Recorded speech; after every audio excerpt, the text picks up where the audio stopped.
Hello everyone, welcome to the channel. और आज मैं आपके लिए एक बहुत ही प्यारा ब्लॉग लेकर आई हूँ। आई होप आप लोगों को ये ब्लॉग बहुत ही पसंद आने वाला है। सो अगर चैनल पर नए हैं तो लाइक, सब्सक्राइब और शेयर करना मत भूलिएगा।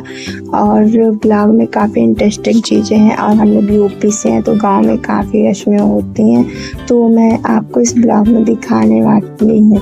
तो पहले तो भाभी आती हैं घर के सामने, तो मम्मी को क्या उसमें रस्म होती है कि कार के चारों साइड उसमें जल लेके घूमना होता है और थोड़ा थोड़ा जल गिराते हुए। आई थिंक मुझे क्लियर नहीं पता है, बट जितने भी बार उसमें घूमना होता है थोड़ा थोड़ा चारों साइड जल गिराते हुए जाना होता है। तो मम्मी ये रस्म करती हैं। अगर मम्मी करती हैं ये रस्म, जो घर का वो बुजुर्ग रहते हैं मतलब वो लोग करते हैं, बड़े लोग जो होते हैं वो करते हैं। तो ये रस्म मम्मी की होती है और चारों साइड जल को गिराते हुए अपना जितने बार भी घूमना होता है वो घूमती हैं इस रस्म में। और जब कंप्लीट हो जाता है तो क्या होता है, जो जल्दी होती है उसको थोड़ी दूर पे जाके गिराना होता है। मतलब उसमें फूल वगैरह होते हैं तो उसको जाके वहाँ पे उसको फिर डाल देना होता है। उसको गाड़ी के आसपास नहीं डालना होता है, थोड़ी दूर जाके डालना होता है। तो वो करती हैं। फिर मम्मी की आती है बारी दुल्हन उतारने की, तो फिर मम्मी तैयार हो जाती हैं बिल्कुल बिना हिचक के। उसके बाद फिर ये होता है कि पात्र रख दिया जाए, तो फिर मम्मी आ जाती हैं अपने पात्र को रखने के लिए, क्योंकि भाई दुल्हन तो उनको अकेले उतारना है। तो फिर वो जाती हैं दुल्हन के पास और उसके बाद वो उतारती हैं दुल्हन को और फिर दुल्हन उतार देती हैं।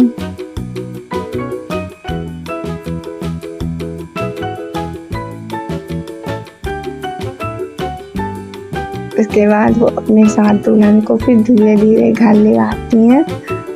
और फिर बुआ लोग की रस्म तो ऑलरेडी हो चुकी होती है, जितना भी बारात वगैरह में होता है। इसके पहले जो भी रस्में होती है वो बुआ लोग की रहती हैं। और फिर बारात में जो जाना होता है वहाँ पे भी बुआ लोग की होती है।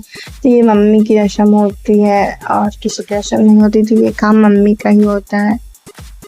तो फिर मम्मी उनको ले आती हैं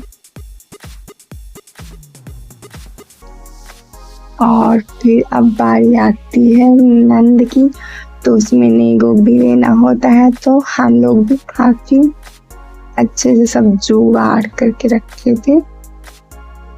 तो फाइनली वो पहुंचती हैं घर के दरवाजे के पास।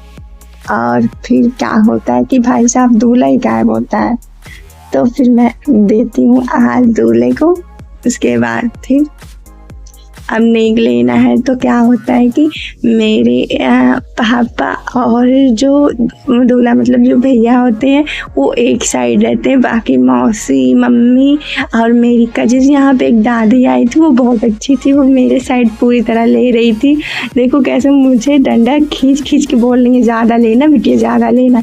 और फिर मैं हाथ फैलाती हूँ, उसके बाद अपनी जो भी डिमांड होती है वो करती हूँ। उसके बाद पता है आराम से तो मिलता नहीं, भाई साहब बिना जिद किए। तो फिर पता है निकालने में थोड़ी प्रॉब्लम होती है। अब एक ही दिन देना है लेकिन प्रॉब्लम तो होगी ही, तो मैं भी कोई कम नहीं। और जितने भी मेरे कजिन्स होते हैं, मतलब मौसी मामा के जो भी होते हैं, जितने कजिन्स होते हैं वो सब भी मेरे साइड ही रहते हैं। वो दिलवाने में मेरे साइड ही रहते हैं, उनके साइड नहीं रहते हैं। और जो भी मिलता है फिर वहाँ पे वो लोग मेरा पूरा साथ देते हैं दिलवाने में। और इसके बाद जो भी हम लोग की डिमांड होती है वो फाइनली मिल जाता है। और पहले तो हम लोग को फुसलाया जाता है, नहीं मिलता है, बट धीरे धीरे फिर करके एक एक नोट निकल के फिर फाइनली आ ही जाती है।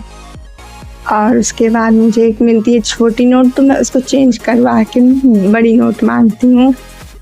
और भी फाइनली वो भी मुझे मिल जाती है। उसके बाद क्या आता है, हम 3 कजिन्स हैं, तो फिर मैं अपनी कजिन को बोलती हूँ जाके गेट खोले, अंदर से मैं लॉक करके रखती हूँ।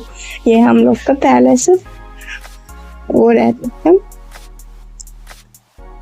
पहले से हम लोगों ने आइडिया किया था कि तभी खुलेगा, जब पूरा कंप्लीट मिल जाएगा तभी खुलेगा, अदरवाइज नहीं खुलेगा। तो मैं अपनी छोटी कजिन को बोलती हूँ दरवाज़ा खोलने के लिए, और फाइनली वो जाके अंदर से खोल देती है। और उसके बाद हम लोग अंदर भी काफ़ी तैयारियाँ किए रहते हैं। और फिर फाइनली आती है अंदर की रस्म।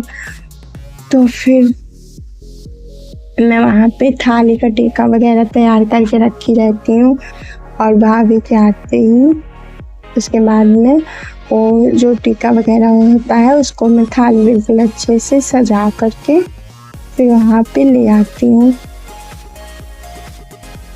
और यहाँ पे हमने रंग भी रखा है और सफ़ेद वस्त्र भी रखा है, ताकि उनके जो पदचिन्ह हैं वो अच्छे से उसमें सेव कर जाए। अदरवाइज कोई अदर कलर का रहता तो उसमें अच्छे से सेव नहीं आता है।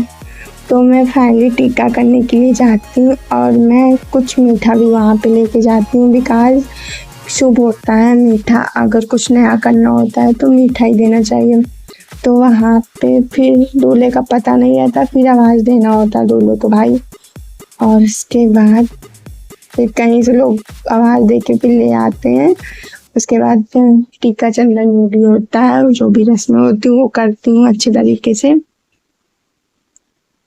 पहले मैं आरती करती हूँ, और उसके बाद आरती करके उसके बाद मैं टीका कर रही हूँ, यहाँ पे देख सकते हो आप लोग। और फिर दोनों लोग को टीका होता है।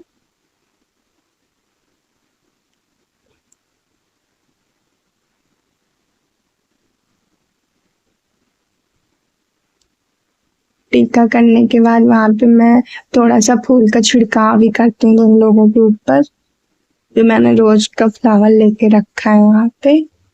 और फिर मैं वहाँ पे स्वीट्स लेके रखी हूँ, तो वहाँ पे फिर स्पून से उन लोग को स्वीट्स खिलाती हूँ।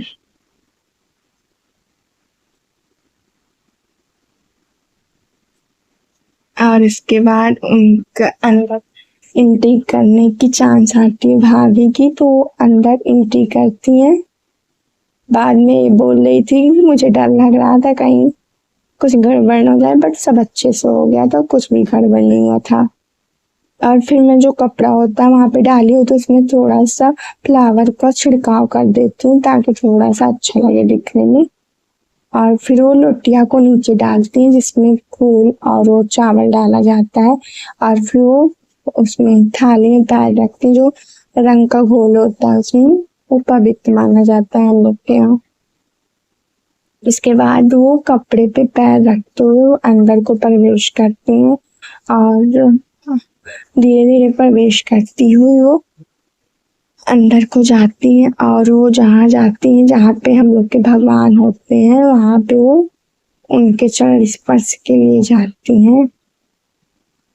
और फाइनली वो उन लोग को चरण स्पर्श किए जाती हैं, और वहाँ पे उन लोग को चरण स्पर्श करती हैं और आशीर्वाद लेती हैं, और यहाँ पे उनकी रस्म खत्म हो जाती है।